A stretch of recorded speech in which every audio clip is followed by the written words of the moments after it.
నమస్కారం. ఈ వారం అధికారం డిబేట్లో భాగంగా మనకు చర్చలో అంశం కమ్మారెడ్డి వెలమల పాలనలో ఆదివాసుల బతుకులు ఆగం అనే అంశం మీద మనతో పాటు మాట్లాడడానికి డాక్టర్ జె పూర్ణచంద్రరావు గారు ఆల్ ఇండియా బిఎస్పి పార్టీ ఏదైతే ఉందో దానికి నేషనల్ కోఆర్డినేటర్గా ఉన్నారు. అలాగే రిటైర్డ్ డీజీపీ అనేక అంశాల మీద ఎస్సీ ఎస్టీ బీసీ మైనార్టీల అంశాల మీద రెండు రాష్ట్రాల్లో తెలుగు రాష్ట్రాల్లో అనేక విధాలుగా పోరాటాలు చేస్తున్నారు. రాజాధికారం దిశగా బహుజనుల రాజాధికారం దిశగా అడుగులు వేస్తున్నారు. వారితో పాటు మనకు ఫార్మర్ ఎమ్మెల్యేగా ఉన్న చెండా లింగయ్య దొర గారు మనతో పాటు ఉన్నారు. వారు 1984 నుంచి 89 వరకు ఎమ్మెల్యేగా పనిచేశారు. అలాగే బొరంపాడు నుంచి ఆయన రిప్రజెంట్ చేశారు. అలాగే ఖమ్మంకి 2001 నుంచి 2006 వరకు ఖమ్మం జిల్లా పరిషత్ కూడా ఆయన పనిచేసిన అనుభవం ఉంది. అలాగే ఆదివాసీల అంశాల మీద రాష్ట్ర వ్యాప్తంగా రెండు రాష్ట్రాల్లో కూడా గత 30-40 ఏళ్ళుగా పనిచేస్తున్నారు. ఆదివాసుల కోసం వాళ్ళ హక్కుల కోసం పోరాడుతున్నారు. వారితో పాటు బీసీ టైమ్స్ బీసీ సమాజ్ వ్యవస్థాపక అధ్యక్షులు సంగం సూర్యరావు గారు కూడా మనతో పాటు డిబేట్లో జాయిన్ అవుతున్నారు. వారు కూడా ఈ అంశం మీద మాట్లాడతారు. మొదటిగా పూర్ణచంద్రరావు సార్, మీరు ఒక్కసారి ఈ ఆదివాసీల ఇష్యూస్ని తీసుకున్నట్లయితే కాన్స్టిట్యూషనల్ ప్రొవిజన్స్, హిస్టారికల్ బ్యాక్గ్రౌండ్, అలాగే వారికి ఉన్న ఇప్పుడు సమస్యలు, దానికి పరిష్కార మార్గాల గురించి మీరు ఒకసారి ఇంట్రడక్షన్ రూపంలో చెప్తే మనం మన అదర్ ప్యానలిస్టుల అభిప్రాయాలను కూడా తెలుసుకుందాం. ఇప్పుడు థ్యాంక్ యూ అండి. ప్రైమ్ 9 వారికి, మీకు ఆదివాసీల సమస్యల మీద ఒక డిబేట్ నిర్వహిస్తున్నందుకు మీకు ఏ ఛానల్లో కూడా ఈ రోజున ఈ ఆదివాసీ సమస్యల మీద చర్చ అనేది ఎక్కడా జరగట్లేదు. ఆదివాసీలు అనగానే గంపగొత్తగా గిరిజనుల కేటగిరీ కింద పెట్టేసి గిరిజనుల సమస్యలు అని చెప్పి ఎక్కువగా డిస్కస్ చేస్తూ ఉంటారు. గిరిజనులలో ఆదివాసీలు మూలవాసులు. ఈ రోజున అటు ఆంధ్రప్రదేశ్ కానీ తెలంగాణ కానీ ఈ దండకారణ్యంలో ఆదిలాబాద్ నుంచి శ్రీకాకుళం వరకు ఈ లోతట్టు ప్రాంతాల్లో, అటవీ ప్రాంతాల్లో కొన్ని వేల సంవత్సరాలుగా నివాసం ఉంటున్న వాళ్ళు ఆదివాసీలు. అంటే ముందుగా ఆవాసం ఏర్పరచుకున్న వాళ్ళు ఆదివాసీలు. మరి ఆదివాసీల గిరిజనుల్లో ఒక పార్ట్ కింద మనం చూస్తున్నాం. ఎప్పుడు కూడా గిరిజనుల సమస్యల్ని మనం గురించి డిస్కస్ చేస్తూ ఉంటాం. ఆదివాసీలు కానీ గిరిజనులు ఎవరయ్యా అంటే ఎరుకల, యానాది, లంబాడి తెగల వాళ్ళు ఎక్కువ ఉంటారు. సరే, ఈ ఆదివాసీలు లంబాడి తెగల నుంచి చాలామంది అభివృద్ధి చెందారు, చాలామంది అధికారులు అయ్యారు, ఎమ్మెల్యేలు అయ్యారు, మంత్రులు అయ్యారు. మరి వాళ్ళ యొక్క పెర్ క్యాపిటా ఇన్కమ్ చాలా ఎక్కువ. వాళ్ళు మైదాన ప్రాంతాల్లో ఉన్నారు లంబాడాలు. అలానే మరి ఎరుకల్ల కమ్యూనిటీ నుంచి కూడా ఎంతో కొంత వాళ్ళు ఎమ్మెల్యేలు ఎవరు కాలేదు కానీ పెద్దగా, అలాగే యానాదుల నుంచి కూడా ఎమ్మెల్యేలు ఎవరు కాలేదు కానీ ఎంతో కొంత అధికారం అనేది వాళ్ళకి వచ్చింది. అయితే ఆదివాసీలది ఈ ఏజెన్సీ ప్రాంతాల్లో ఉన్న వాళ్ళది పూర్తిగా భిన్నమైనటువంటి సమస్య. ఈ ఆదివాసీ ప్రాంతాలని బ్రిటిష్ ప్రభుత్వం ఎప్పుడో షెడ్యూల్డ్ ఏరియా కింద 19వ శతాబ్దంలో నిర్ణయించింది. వాళ్ళు ఎప్పుడో మనకి ఈవెన్ సిపాయిల తిరుగుబాటు కాకుండా ముందే విశాఖపట్నం, గంజాం జిల్లాల్ని షెడ్యూల్డ్ ఏరియాస్గా ప్రకటించడం జరిగింది. ఈ షెడ్యూల్డ్ ఏరియాస్ అంటే ఏంటంటే దీనికి ఒక ఏజెంట్ పరిపాలనలో ఉంటుంది. ఏజెంట్ ఎవరు ఉంటారు? జిల్లా కలెక్టర్ని ఏజెంట్గా వ్యవహరిస్తారు. అంటే ఏజెంట్గా ఉంటాడు కాబట్టి ఈ ప్రాంతాలని ఏజెన్సీ ప్రాంతాలు అంటారు. ఈ జిల్లా కలెక్టర్ బ్రిటిష్ ప్రభుత్వంలో డైరెక్ట్గా గవర్నర్ జనరల్ పర్యవేక్షణలో పనిచేయాలి ఈ ఆదివాసీ ప్రాంతాలకి. అంటే ఆదివాసీ ప్రాంతాలు అప్పటికీ ఇప్పటికి కూడా విద్యా విషయంలో వెనుకబడి ఉన్నారు, అలాగే వైద్యం విషయంలో వెనుకబడి ఉన్నారు, హౌసింగ్ విషయంలో వెనుకబడి, అన్ని రకాలుగా వెనుకబడిపోయి ఉండటమే కాకుండా వాళ్ళ పాలనలో మైదాన ప్రాంతం వాళ్ళు ఆదివాసీయేతరుల జోక్యం లేకుండా ఉండటానికి గ్రామ సభల ద్వారా వాళ్ళకి కావాల్సిన నిర్ణయాలు తీసుకునే ఏర్పాటు బ్రిటిష్ హయాం నుంచే మొదలైంది. అంతేకాదు వాళ్ళ భూములను కూడా, ఆదివాసీ భూముల్ని ఆదివాసేతరులు ఆక్రమించుకోవడానికి లేదు. ఈ మధ్యకాలంలో కోర్టు ఒక తీర్పు కూడా ఇచ్చింది. ఒక ఆదివాసీ భూముల్లో ఎవరు లోకల్, ఎవరు నాన్ లోకల్ అంటే ఈవెన్ ప్రభుత్వం కూడా నాన్ లోకలే. ఈనాటి ప్రభుత్వాలు కూడా ఆదివాసీ ప్రాంతాల భూముల్ని తీసుకోవటానికి వీల్లేదు, వాళ్ళు నాన్ లోకల్ అవుతారు. అంటే ఆదివాసీల ప్రయోజనం గురించి గ్రామ సభల ద్వారానే ఏదైనా సరే చర్యలు తీసుకోవాలి. ఇప్పుడు మైనింగ్ చేయాలనుకోండి, ఆదివాసీ గ్రామ సభల ద్వారానే నిర్ణయం తీసుకున్న చోటనే అక్కడ వాళ్ళు చేయాల్సి ఉంటుంది. అంటే గ్రామ సభకు అంత అత్యున్నతమైనటువంటి అధికారం ఈ కాన్స్టిట్యూషన్లో కూడా ఇంకా ఎవరికి ఇవ్వలే, అంత ఇచ్చారు. అందువల్ల ఇండియన్ కాన్స్టిట్యూషన్ కూడా బ్రిటిష్ ప్రభుత్వం ఏదైతే ఏర్పాటు చేసిందో దాన్నే 1950 కాన్స్టిట్యూషన్ ద్వారా షెడ్యూల్డ్ ఏరియాస్ కింద భారత ప్రభుత్వం ప్రకటించినాక ఇప్పటి కలెక్టర్లు గవర్నర్లకి డైరెక్ట్గా జవాబుదారీగా వీళ్ళు ఉంటారు. ఈ ఆదివాసీ ప్రాంతాల పాలనలో వాళ్ళకి ఒక అడ్వైజరీ కౌన్సిల్ అని ఒకటి ఏర్పాటు చేస్తారు. అది రాష్ట్ర ప్రభుత్వం అక్కడ ఎస్టీ ఎమ్మెల్యేలు తర్వాత మంత్రితో కలిపి ఒక అడ్వైజరీ కౌన్సిల్ని ఏర్పాటు చేయడం జరిగింది. దాని ద్వారానే గవర్నర్ పాలన పర్యవేక్షించాల్సి వస్తుంది. కానీ గవర్నర్లు ఆ పని చేస్తున్నట్టు ఏం కనపడట్లా. నిజం చెప్పాలంటే ఆదివాసులకు కూడా ఈ విషయం తెలియదు. చందా లింగయ్య దొరగారు లాంటి నాయకులు ఈ రోజున ఆదివాసీలకు అవసరం. ఆయన ఈ విషయాల్ని ప్రజల్లోకి తీసుకెళ్తేనే కానీ ఆదివాసీల్లో చైతన్యం వస్తేనే కానీ ఈ ప్రాంతాలు ఎప్పుడో వేల సంవత్సరాల నుంచి ఆదివాసీ ప్రాంతాలు ఈ పాలన అంతా మాది, రాజ్యాధికారం మాది అనేటువంటి విషయాన్ని ఆదివాసీలు అర్థం చేసుకోవాలి. ఇంతేకాకుండా ఎస్టీ సప్లాన్ నిధులు ఏవైతే ఉన్నాయో వాటి యొక్క పర్యవేక్షణ కూడా గవర్నర్కు ఉంటుంది. అయితే ఈ రోజున ఆ సప్లాన్ నిధులను కూడా ఆ ప్రభుత్వాలన్నీ, అటు కేసీఆర్ ప్రభుత్వం కావచ్చు, అక్కడ జగన్ ప్రభుత్వం కావచ్చు, గతంలో ఆ నిధుల్ని దారి మళ్లించారు. ఇప్పుడు కూడా అక్కడ చంద్రబాబు ప్రభుత్వం కానీ ఇక్కడ రేవంత్ రెడ్డి ప్రభుత్వం కానీ ఎస్టీ సప్లాన్ గురించి ఏం చేస్తున్నారు, ఏ రకంగా ప్రజలకి న్యాయం చేస్తున్నారు అనేది, ఆదివాసీలకి న్యాయం చేస్తున్నారు అనే విషయం కూడా మనం ఈ రోజున చర్చించాల్సిన అవసరం ఉంది. ఈ ఆదివాసీ ప్రాంతాల్లో చైతన్యం రాందే ఈ కమ్మారెడ్డి వెలమ పాలనలో, ఆ పాలనా వ్యవస్థలో మరి ఆదివాసీలకి చోటు ఉండదు. ఆదివాసీలకు చోటు ఉన్నప్పుడు అక్కడ ఎన్ని రకాలైనటువంటి ఒక ఫ్రస్ట్రేషన్ నెలకొని ఉంటుంది. ఈ రోజున అక్కడ అన్నల యొక్క ప్రాబల్యం కూడా తగ్గిపోతున్న క్రమంలో ఆదివాసీ నాయకులందరూ కూడా యాక్టివ్గా మరి పనిచేసి ఈ సమస్యలను లేవనెత్తి ఈ తమ పార్టీలకి తాబేదారులుగా పనిచేయకుండా ఆదివాసీ ప్రజలకి జవాబుదారీగా పనిచేయాలని చెప్పి నేను కోరుతున్నాను. Okay sir. సార్ చాలా స్పష్టంగా తెలియజేశారు సమస్యల గురించి, వాటి గురించి. సార్ లింగయ్య దొర గారు, మీరు అనేక సంవత్సరాల నుంచి అంశాల మీద పోరాడుతున్నారు, శాసనసభ్యులుగా ఉన్నారు, జిల్లా పరిషత్లో పనిచేశారు, అలాగే గ్రౌండ్ లెవెల్లో మీరు టచ్లో ఉండి అనేక సమస్యల మీద పోరాడుతున్నారు. మీకున్న సమస్యలు ఎలా ఉన్నాయి, దానికి ప్రభుత్వం ఎలా చూస్తుంది, పోరాటాలని ముందుకు తీసుకుని వెళ్ళేటప్పుడు అడ్డంకులు ఏమొస్తాయి, అలాగే మీకున్న ఇష్యూస్ని అచీవ్ చేసుకోవడానికి మీరు ఎలాంటి స్ట్రాటజీస్, ఇలాంటి దారులు ఎంచుకుంటారు? అందరికీ నమస్కారం. ముఖ్యంగా ప్రేమ్ టీవీ 9 వారికి ధన్యవాదాలు. ఆదివాసీ సమాజం కోసం ఆదివాసీ సమస్యల మీద చర్చ పెట్టినందుకు. మేము ఆదివాసులం అనేటువంటి ఏదైతే ప్రకటన అంటే ఆదివాసీ అంటే మూలవాసులు. ఈ మూలవాసు విషయంలో తరతరాల నుండి ఆదివాసులు అడవుల్లో, మన్య ప్రాంతంలో సమాజానికి దూరంగా బతికేటువంటి ఈ యొక్క ఆదివాసుల్ని ప్రత్యేక వనరులతో, ప్రత్యేక చట్టాలతో రక్షించాలనే ఉద్దేశంతోనే ఆనాడు బ్రిటిష్ ప్రభుత్వంలో మా ఆదివాసీ వీరులు చాలామంది, బిర్సా ముండా కానీ, అల్లూరి సీతారామరాజు కానీ, గంటన దొర కానీ, మల్లు దొర కానీ, కొమరం భీమ్ కానీ, మరి ఇటువంటి వ్యక్తులందరూ కూడా మా హక్కులు, జల్ జంగల్ జమీన్ అంటే ఆదివాసులకు కావాల్సింది ఏంటంటే అడవి, భూమి, నీరు, అవి ఎక్కడుంటే అక్కడనే జీవిస్తారు.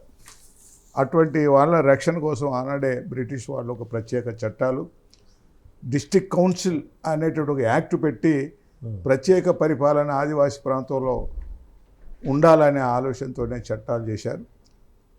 ఇది మా ఆదివాసీ నాయకుల పోరాట ఫలితంగా.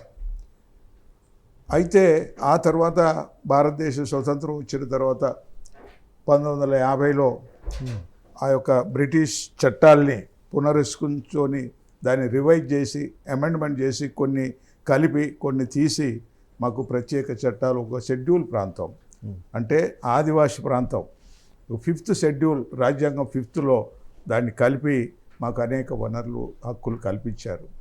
ఆ వనరులు ఏంటంటే భూమి మాదే, నీరు మాదే, చెట్టు మాదే అనేటువంటి నినాదంతో ఆ చట్టాలు తయారు చేశారు.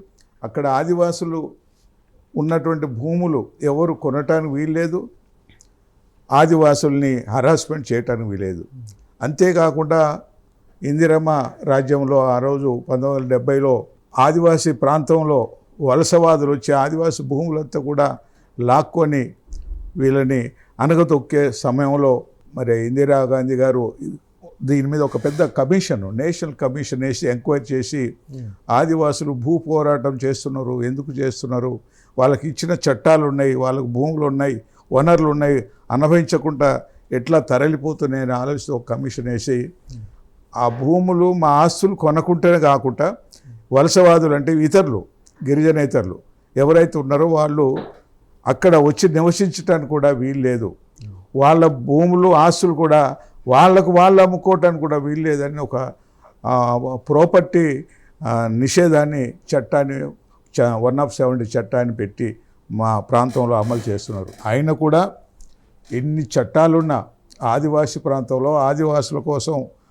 అభివృద్ధి కోసం ప్రభుత్వం ప్రత్యేక వనరులు కల్పించాలనే ఒక సంకల్పంతో పనిచేసినా కూడా ఆదివాసులు ఇంతవరకు అభివృద్ధి చెందకపోవడానికి అనేక కారణాలు ఉన్నాయి.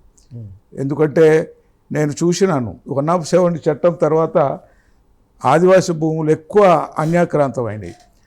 ప్లెయిన్ ఏరియా, మైదాన ప్రాంతం ఇతర రాష్ట్రాల నుంచి వచ్చి మా భూములన్నీ కూడా ఆదివాసులు ఆక్యుపై చేసి అక్కడ బిజినెస్, ఫ్యాక్టరీస్, ఇండస్ట్రీస్ పెట్టి మమ్మల్ని అనాథులుగా ఆదివాసులను చేశారు. 170 చట్టం కానీ లేకపోతే ఆదివాసులకు రక్షణ లేదు. ఎందుకంటే వాళ్ళ భూమి మీద ఆధారపడి భూపుత్రులు వాళ్ళు. అటువంటి ఆదివాసుల యొక్క ఆస్తుల్ని కొట్టేయకుండా నిషేధించినటువంటి చట్టం ఏదైతే ఉందో 170 అది 1986లో ఎన్టీ రామారావు ప్రభుత్వంలో ఆ చట్టాన్ని అఖిలపక్ష రాజకీయ పార్టీలంతా కలిసి తొలగించాలా, రిమూవ్ చేయాలని చెప్పి పెద్ద ఎత్తున యుద్ధం చేసి ఎన్టీ రామారావు గారిని ఒప్పించి అసెంబ్లీలో కూడా తీర్మానం చేశారు 170 చట్టాన్ని స్క్రాప్ చేయాలి, అంటే దాన్ని తీసేయాలని. ఆ చట్టం తీసేస్తే మాకు చొక్కా లాగు కూడా పాయింట్ కూడా ఉండదు, ఎందుకంటే మాకు బతుకుదేరు, దాని మాకు ప్రొటెక్షన్ అది. అటువంటి చట్టాన్ని తీసేసి భూభాగాన్ని ఆక్యుపై చేయాలని కుట్రతో కొంతమంది పన్నెన్న కుట్రకి ఎన్టీ రామారావు గారు మరి ఎందుకు ఒప్పుకున్నాడో, దేనికి ఒప్పుకున్నాడో ఆయనకు తెలుసో ఆ చట్టాన్ని అసెంబ్లీలో పెట్టి దాన్ని తీర్మానం చేయడం జరిగింది. దానికి అప్పుడు నేను శాసనసభ్యుడిగా ఖమ్మం జిల్లా నుంచి ఏకైక ఎమ్మెల్యే కాంగ్రెస్ పార్టీ తరపున ఉన్నా. నేను ఒకరి రిజెక్ట్ చేసినాం, పెద్ద ఎత్తున గోల చేసాం, ఆందోళన చేసాం, కానీ నా మాట ఏం లేదు. 275 ఎమ్మెల్యేలు ఉన్నాక నేను ఒక్కడిని ఎవరికి ఏం చేయగలుగుతాను. కాబట్టి వాళ్ళు మెజారిటీతో ఆ చట్టాన్ని చేస్తే అక్కడ నుండి ట్రైబల్ అడ్వైజరీ కౌన్సిల్లో కూడా ఆ యొక్క చట్టం అమలు తీసేయాలని చెప్పి ప్రతిపాదన అమలైంది. ఎందుకంటే అక్కడ అందరూ మా ట్రైబల్సే, మంత్రి ట్రైబే, ఎమ్మెల్యేల ట్రైబ్సే, కానీ వాళ్ళు పార్టీకి కట్టుబడి, తెలుగుదేశం పార్టీకి కట్టుబడి మొత్తం మా ఎమ్మెల్యేలు కూడా ఆ చట్టాన్ని అవసరం లేదని చెప్పి తీర్మానం చేయటం అనేది చాలా దురదృష్టం. ఆదివాసులకు ఆ రోజు చీకటి దినాలు ఏర్పడే పరిస్థితి. ఆయన కూడా నేను ఎమ్మెల్యేగా మరి గవర్నర్ షెడ్యూల్ ప్రాంతానికి ఈజ్ ఏ బాస్. షెడ్యూల్ ప్రాంతంలో ఆమెకున్న పవర్స్ గవర్నర్కు ఉన్న పవర్స్ ఎవరికి లేవు. మంత్రి మండలి కానీ అసెంబ్లీ తీర్మానాన్ని కూడా రిజెక్ట్ చేసే అధికారం, షెడ్యూల్ ట్రైబల్స్ కాపాడే అధికారం గవర్నర్కు ఉందనే ఉద్దేశంతో ఆనాడు ఒక లేడీ కుముద్బిన్ జోషి అని ఒక మహిళా గవర్నర్గా మన ఉమ్మడి ఆంధ్రప్రదేశ్లో ఉంది. ఆమె దగ్గర పోయి నేను రిప్రజెంట్ చేశాను, మీరు ఎట్టి పరిస్థితుల్లో మీకు అధికారం ఉంది, రాజ్యాంగం 5th షెడ్యూల్లో చెప్తుంది governor is empower in rule that administrative then schedule area అని చెప్పి ఆమెకి ఈ మెమోరాండం ఇస్తే ఆమె కూడా ఈ can't but I'm not hopeless, నేనేం చేయలేను, అసెంబ్లీ తీర్మానం అయింది, మీ ట్రైబల్ అడ్వైజరీ కౌన్సిల్ కూడా తీర్మానం చేసింది, we are only based on the advisory council, we can't do it అని కూడా ఆమె రిజెక్ట్ చేయడం జరిగింది. అయినా కూడా నేను పట్టు విడవకుండా ఆమెతో ఒప్పియడం జరిగింది. నేను ఒక సమయంలో ఆమె ముందే వైట్ పేపర్లో I resign my MLA and jumped into టు జంగల్ అని చెప్పి ఆమెకి నేను దరఖాస్తు కూడా పెడితే ఆమె చాలా ఫీల్ అయింది. ఒక యంగ్ ట్రైబల్ ఎమ్మెల్యే ఎమ్మెల్యేకి రాజీనామా చేసి మరి జంప్డ్ ఇన్ టు జంగల్ అంటే విత్ వెపన్స్ నక్సలైట్లుగా తయారవ్వాలనే ఆలోచన ఉన్నదనే ఉద్దేశంతో గవర్నర్ గారు ఇమీడియట్గా నన్ను కూల్ డౌన్ చేసి ఆమె డైరెక్ట్గా ఢిల్లీలో ఆనాడు కాంగ్రెస్ పరిపాలన రాజీవ్ గాంధీ దేశ ప్రధాని ఉన్నాడు, ఆయనతో మాట్లాడి this is a situation is there, the assembly also passed the resolution to scrap the 170 what can do అని చెప్పి ఆమె సజెషన్ అడగడం వల్ల ఆయన రాజీవ్ గాంధీ గారు చెప్పారు, no you don't touch, you return the file, it is important for the tribal living. వాళ్ళ కోసం పెట్టిన చట్టాన్ని అది ఎవడు ముట్టుకోవటానికి వీల్లేదు చెప్పి ఒక డైరెక్షన్ ఇవ్వడం వల్ల ఇమ్మీడియట్గా ఆమె నన్ను కూల్ డౌన్ చేసి I will with you go your head tribals కోసం ఇంత గట్టిగా నువ్వు కొట్లాడుతున్నావు, మీరు కొట్లాడండి, మా సెంట్రల్ నుంచి కూడా మీకు సపోర్ట్ జరుగుతుంది చెప్పడం వల్ల నేను వెంటనే ఆదిలాబాద్ టు శ్రీకాకుళం అన్ని ఐటీడీఏలు ఉన్నాయి మా ట్రైబల్ ఏరియాలో. ఈ ఐటీడీఏ స్థాయిలో మీటింగ్లు పెట్టి 1,00,000 మంది ఆదివాసుల్ని చలో అసెంబ్లీ ఎన్టీ రామారావు దగ్గర పికెటింగ్ చేద్దామని చెప్పి రాష్ట్ర ప్రోగ్రాం పెట్టడం జరిగింది. దాంతో పాపం ఎన్టీ రామారావు గారికి దయ ఉండొచ్చు, బహుశా ట్రైబల్ మీద ప్రేమ ఉండొచ్చు, అది తెలియకనే ఏదో మొత్తానికి జరిగింది. ఇమీడియట్గా నన్ను పిలిచి నువ్వు ఆదివాసులను రెచ్చగొట్టొద్దు, నీకు ఏం చేయాలో చెప్పండి అంటే మళ్ళీ ఇమీడియట్గా అడ్వైజరీ కౌన్సిల్ మీటింగ్ పెట్టి దాంట్లో పాస్ చేశాడు. Return first number 1 return the resolution of the assembly, okay అన్నాడు.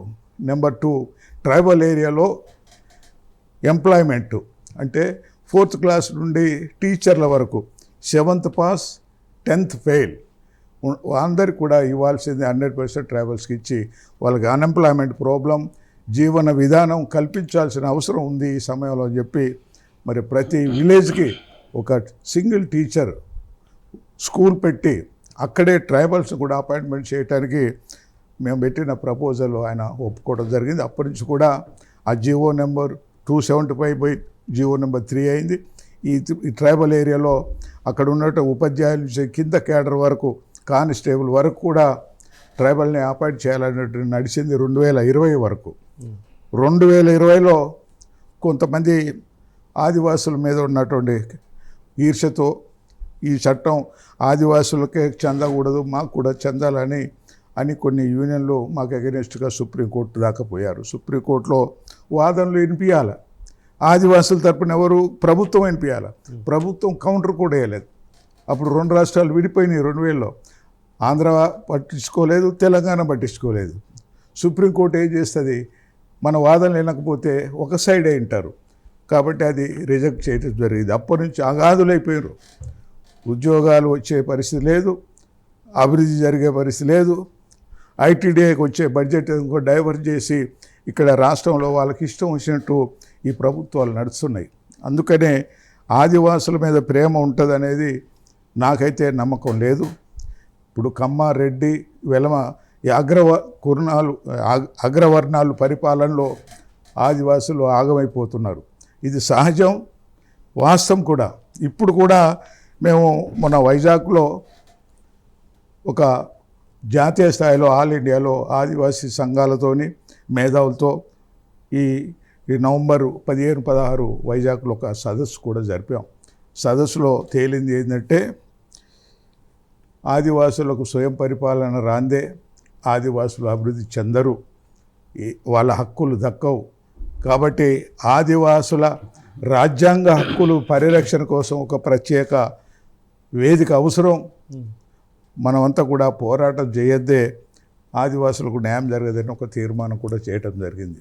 అందుకని ఇప్పుడు చేసినాం. 2006లో కూడా ఒక తీర్మానం చేయటం జరిగింది. అప్పుడు రాష్ట్రాలు విడిపోతున్నాయి.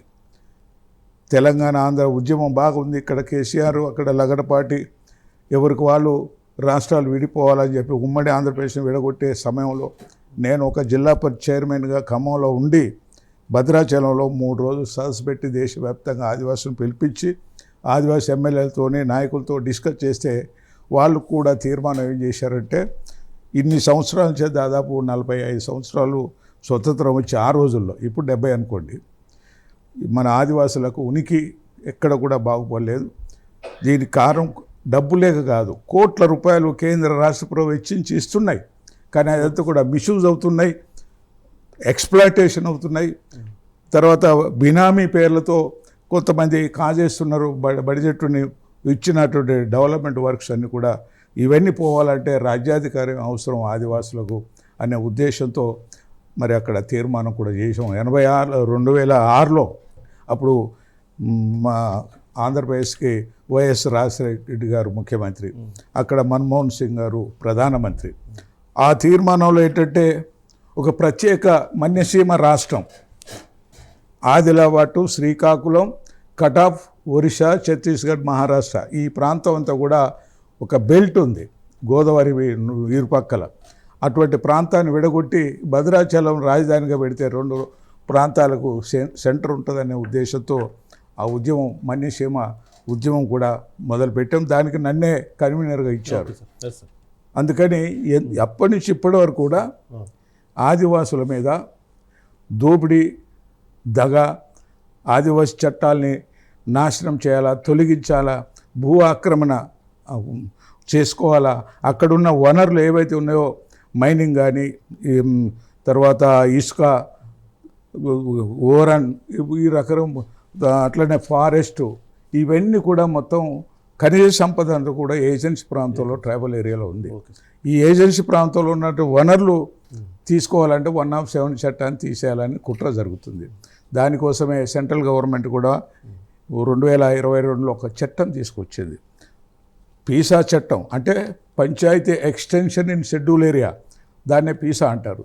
ఇటువంటి చట్టాన్ని ఉల్లంఘించి వాళ్ళ గ్రామ సభలు తీర్మానం లేకుండా ఫారెస్ట్ భూములైనా సరే ఎవరికైనా ఇవ్వచ్చు, డైరెక్ట్గా 1000 నుండి 2000 ఎకరాల వరకు ఇచ్చే అధికారం కేంద్రం చేతిలో పెట్టుకున్నది.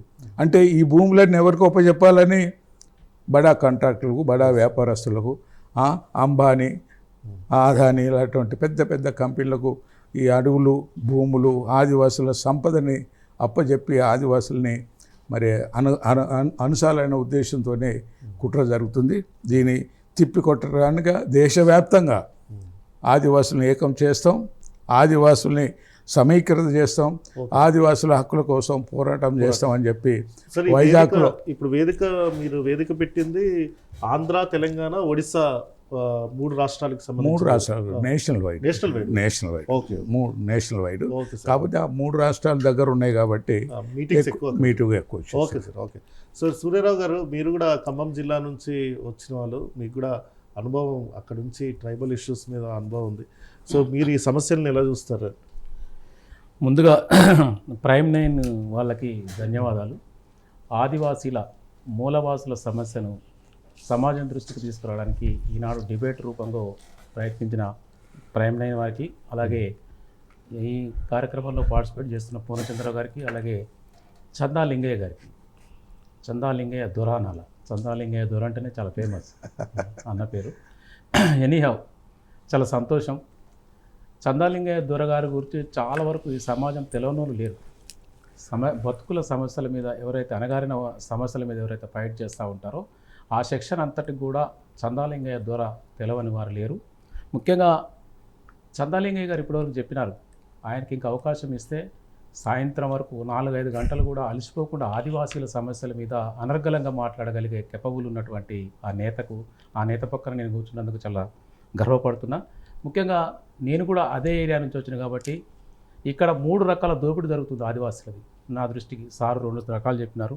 ఒకటేమో భూదోపిడీ, ఎక్కువ సార్ చెప్పినారు.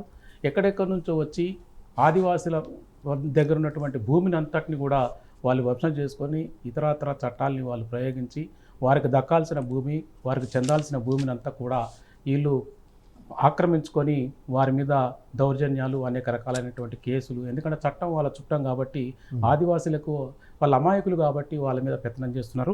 అట్లా ఇంకో రకమైన దోపిడీ ఏంటంటే ఉద్యోగాల దోపిడీ. ముఖ్యంగా ఆదివాసీలు పాపం వాళ్ళు ఎంతకనం స్ట్రగుల్ చేసినా కూడా వాళ్ళకు రావాల్సినటువంటి అటెండర్ నుంచి ఆఫీసర్ వరకు ఉద్యోగాలన్నీ కూడా ఇతరులు ఎవరైతే ఆ గిరిజన జాబితాలో చేరినారో వాళ్ళు దాన్ని అడ్డం పెట్టుకొని ఆదివాసుల కడుపులు కొట్టుకుంటా వాళ్ళు కనీసం ఈ సమాజానికి ఇంకా చాలా వరకు ఎర్రబోసుని ఎక్కని ఆదివాసీ కులాలు ఉన్నాయి. దాదాపు ఈ సమాజంలో 35 కులాలు ఉన్నాయి. ఆదివాసీ ట్రైబల్ జాబితాలో 35 కులాలు ఉంటే కేవలం దాదాపు 30-31 కులం ఈ సమాజానికి తెలియదు. ఓన్లీ 2-3 కులాలు, అందులో ఒకటి మేజర్ కులం అందరికీ తెలుసు. ఆ సామాజిక వర్గం మాత్రమే ఉద్యోగాలు కానీ భూములు కానీ ఇప్పటివరకు అయితే ఉద్యోగాలలో 90% వాళ్ళే ఉన్నారు. ఇదైతే చాలా అన్యాయం. ఇంకోటి రాజకీయ దోపిడీ కూడా. దొంగ సర్టిఫికెట్లు తీసుకొని ఎమ్మెల్యేలుగా ఎంపీలుగా లోకల్ బాడీస్లో దొంగ సర్టిఫికెట్లు తీసుకొని ఆదివాసుల పేరు మీద పాపం వాళ్ళకి రావాల్సిన రాజకీయ చైతన్యాన్ని కూడా వాళ్ళు గండి కొడుతున్నారు. ఇవన్నీ కూడా ఇంతవరకు దొరగారు బాగా ఫైట్ చేస్తున్నారు. నిజంగా కూడా సెల్యూట్ వారికి. అట్లనే పూర్ణచంద్ర గారు ఈ మధ్యన చాలా వరకు ఆ కమ్యూనిటీస్ మీద ఆ వర్గాల మీద చైతన్యవంతం చేయడానికి, భావజాల వ్యాప్తి చేయడానికి అనేక సెమినార్లు అనేక కార్యక్రమాలు తీసుకుంటున్నారు. నిజంగా ఆల్ ఇండియా బీఎస్పీ పార్టీ వారికి కూడా ప్రత్యేక ధన్యవాదాలు తెలపాలి. ముఖ్యంగా ఈనాడు ఈ చర్చ ద్వారానైనా కొంత కనువిప్పు కలగాలి. కమ్మారెడ్డి వెలమలు ఏదైతే భారతదేశానికి స్వతంత్రం వచ్చినప్పటి నుంచి ఆంధ్రప్రదేశ్ తెలంగాణ విడిపోయినప్పుడు కూడా వాళ్ళ పాలనలోనే ఈ రాష్ట్రాలు ఉన్నాయి కాబట్టి ఏదైతే మోస్ట్ ట్రైబల్స్ ఉన్నారో అత్యంత వెనుకబడిన వర్గాలకు సంబంధించిన ఆదివాసీలు వాళ్ళందరూ కూడా న్యాయం జరగాలంటే రాజ్యాధికారమే ఏకైక మార్గం. ఇందాక చందాలింగయ్య దొర అన్నట్టు రాజ్యాధికారంలో భాగస్వామ్యం లేకపోతే అతను ఎమ్మెల్యే వరకు వచ్చినాడు, ఉమ్మడి ఖమ్మం జిల్లా జెడ్పీ చైర్పర్సన్గా అయినాడు కాబట్టి ఇందిరాగాంధీని కలవగలిగినాడు, రాజీవ్ గాంధీని కలవగలిగినాడు. ఆయనకిన ఎమ్మెల్యేనో జెడ్పీ చైర్మన్ కాకపోతే ఆ సమస్యల్ని ఈ సమాజం దృష్టికి కానీ ప్రభుత్వాల దృష్టికి కానీ వచ్చేవి కావని నేను ఫీల్ అవుతున్నా. బీసీలలో ఎట్లయితే 2-3 కులాలు వాళ్ళు దోచుకుంటున్నారో 130 కులాలకు పక్షాన నిలబడి గిరిజన అంటే ఆదివాసీలు అనబడే వాళ్ళని కూడా కేవలం ఈ 2-3 కులాలే అందులో ఉన్నటువంటి ముఖ్యంగా ఒక్క కులమే అంట. నేను ఆ 2-3 కులాలు కూడా అనవసరం. ఒకటే కులం అది ఇతర రాష్ట్రాలలో వాళ్ళేమో ఫార్వర్డ్గా ఉన్నారు, బీసీలలో ఉన్నారు. దరిద్రానికి ఇక్కడికి వచ్చేసరికి వాళ్ళు ట్రైబల్స్ జాబితాలో ఉండి వాళ్ళు దోచుకునేది మాత్రం చాలా అన్యాయం. దీని మీద ప్రభుత్వాలు శ్రద్ధ పెట్టి రియల్ ఆదివాసీలు ఎవరు వాళ్ళందరినీ కూడా ఐడెంటిఫై చేయాలి. వాళ్ళకి రావాల్సిన ఉద్యోగాలు కానీ వాళ్ళకి భూమి మీద హక్కులు కానీ వాళ్ళకి రావాల్సిన రాజకీయ వాటా కానీ వీటన్నిటి మీద వాళ్ళకి సమన్యాయం వచ్చే విధంగా వాళ్ళ హక్కులు పొందే విధంగా ప్రభుత్వాలు కూడా కృషి చేయాలి. ముఖ్యంగా ప్రభుత్వాలు అంటే ఇక్కడ కులాల పాలనే కాబట్టి వాళ్ళకు ఈ భూమిలో కానీ ఉద్యోగాల్లో కానీ రాజకీయంలో కానీ వాటా ఇవ్వాలంటే వాళ్ళకి అనుకుంటేనే తప్ప వాళ్ళు ఇయ్యరు. కానీ ఇక్కడ ఈ వర్గాలన్నింటిని కూడా చందాలింగయ్య దొర గారు ఇప్పటి మనిషి కాదు, ఆయన చాలా కాలం నుంచి మేము ఎరుగుదాము. ఆయన నేతృత్వంలో ఈ ఆదివాసీల ప్రయోగాలు ఏదైతే ఉండిందో పోరాటాలు అవన్నీ కూడా సఫలీకృతం కావాలి. చందాలింగయ్య దొర గారి ద్వారా అట్లే పూర్ణచంద్ర గారి ఆధ్వర్యంలో ఒక వ్యవస్థను ఏర్పాటు చేసి ఆదివాసీలందరినీ కూడా బాహ్య ప్రపంచంలోకి తీసుకొచ్చి వాళ్ళకి రాజ్యాధికారం వైపు నడిపిస్తారని ఆశిస్తున్నాను. ఓకే అండి, ఇది ఈ వారం చర్చలో అంశంగా మూలవాసులుగా ఉన్న ఆదివాసీలు ఎవరైతే ఉన్నారో బిర్సా ముండా అలాగే కొమరం భీం అల్లూరి సీతారామరాజు నుంచి లింగయ్య దొర గారు వరకు కూడా జమీన్ జంగల్ మీద అధికారం ఉండాలని, పూర్తి అధికారం ఉండాలని, అలాగే వారికి ఉన్న సమస్యలు ఏవైతే ఉన్నాయో అది ఎస్సీ సబ్ ప్లాన్ నుంచి ట్రైబల్ డెవలప్మెంట్ కౌన్సిల్ దగ్గర నుంచి పెసా యాక్ట్ నుంచి ఈ మొత్తం రిసోర్సెస్ మీద అక్కడ మేజర్ రిసోర్సెస్ ఏవైతే ఉన్నాయో ఫారెస్ట్ రిసోర్సెస్ మీద మొత్తం మీద వాళ్ళకి హక్కులు ఉండాలనేసి, అలాగే జీవో నంబర్ 3ని మళ్ళీ తిరిగి అమలు చేయాలనేసి అక్కడ ఉన్న వారికే ఎంప్లాయ్మెంట్ ఏదైతే ఉందో అది డిఎస్సి కానివ్వండి లేకపోతే లోకల్లో ఉన్న ఎలాంటి జాబులు కానివ్వండి అది చిన్న కానిస్టేబుల్ జాబ్ నుంచి టీచర్ జాబ్ వరకు కూడా అన్నీ కూడా వారికే చెందాలనేసి ఈరోజు లింగయ్య దొర గారు వాళ్ళకున్న అనుభవంతో వారు మనకు తెలియజేశారు. అలాగే పూర్ణచంద్రరావు గారు ఈ ఎజెండా ఏదైతే ఉందో ఈ సోషల్ జస్టిస్ ఎజెండాని ముందుకు తీసుకుని వెళ్తున్నారు. అలాగే వారితో పాటు మన సూర్యరావు గారు కూడా ఈ అంశం మీద క్లుప్తంగా ఏంటి సొల్యూషన్ అన్నది కూడా వారు తెలియజేశారు. మరొక అంశం మీద వచ్చే వారం డిబేట్లో కలుద్దాం. అప్పటి వరకు సెలవు.